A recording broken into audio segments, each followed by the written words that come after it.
What's up, fam? This is Patricia Cuevas. Welcome back to another video.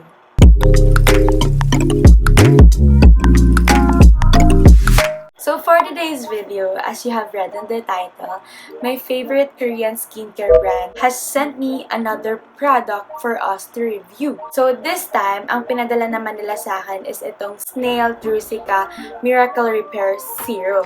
So personally, I haven't tried any kind of serum. Ang palagi ko lang ginagamit is mga face mask. So I'm really excited for me to try this serum and let's see kung effective ba talaga siya. So if you wanna know more about this review, then please just keep on watching. So before ko ipakita sa inyo yung product, I wanna tell you guys kung ano yung condition ng skin ko. Ang pinaka-problema ko lang dito sa skin ko is itong discoloration niya or uneven skin tone ko. Dito medyo may pagka mas dark siya. Tapos, ayan, pag nakita nyo dito, may white spot ako dito, tapos dito dark na naman siya. Nagkakaroon naman ako ng acne, pero hindi naman yung sobra. Isa-isa or dalawa lang. Ayan, so, ayan, kakatapos lang niyang or pahupa na siya na acne. Tapos, ayan, so, usually dito talaga sa gitna ng ilong ko ako nagkakaroon ng acne, pati most of the time dito sa noo ko. Ang skin type ko is combination. So, yeah, let's proceed to the product. Okay, so here is the product. Diba? Very nice ng packaging. May pagka-holographic effect siya. Ayan.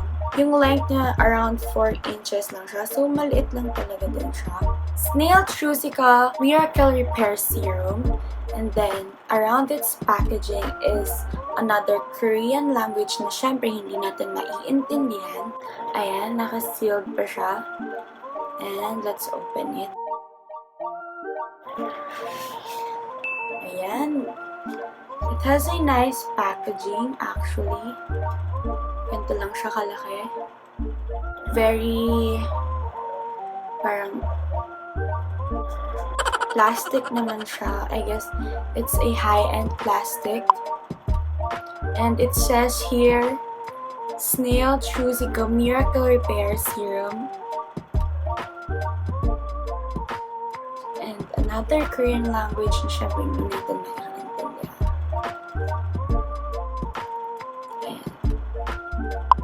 So, they are saying that this has an amazing skin repair system taken from black snail's regenerative power. It has 890,000 ppm of black snail Mucin filtrate plus TRUECICA.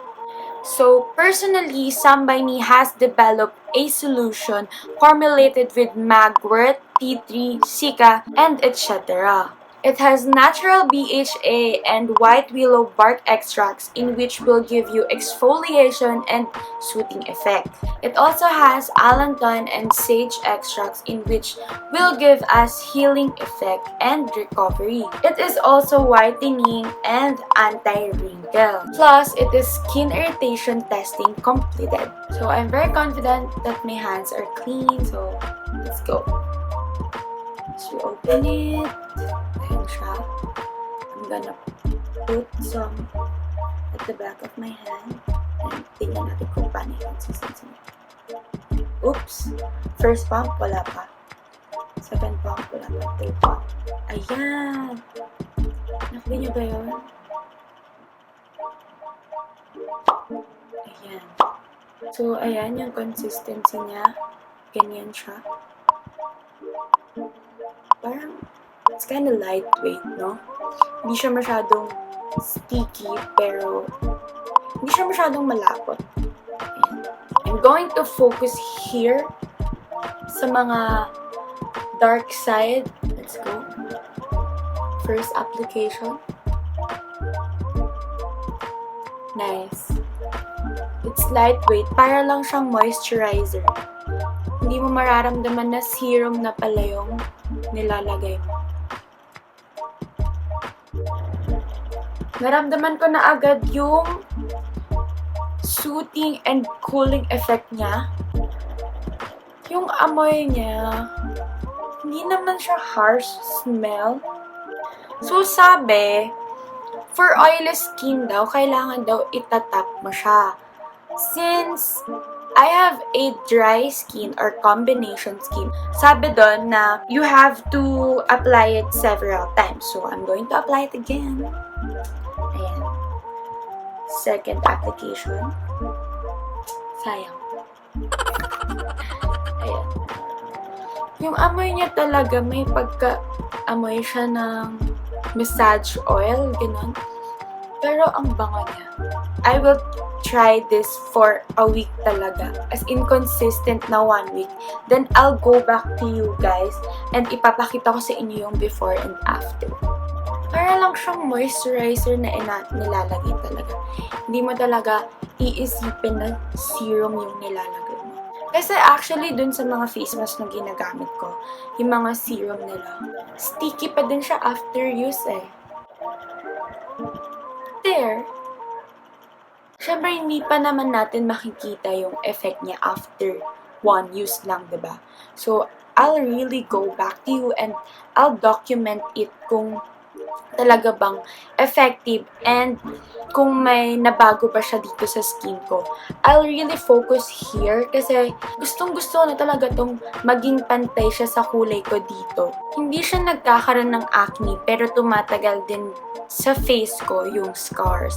So, ayun nga, I'll focus here and I'll focus here dito sa scars ko para mapakita ko sa inyo yung difference after several times of usage. I'm going to share with you guys kung paano siya gamitin. After cleansing and toning, pwede nyo na siyang i-apply agad.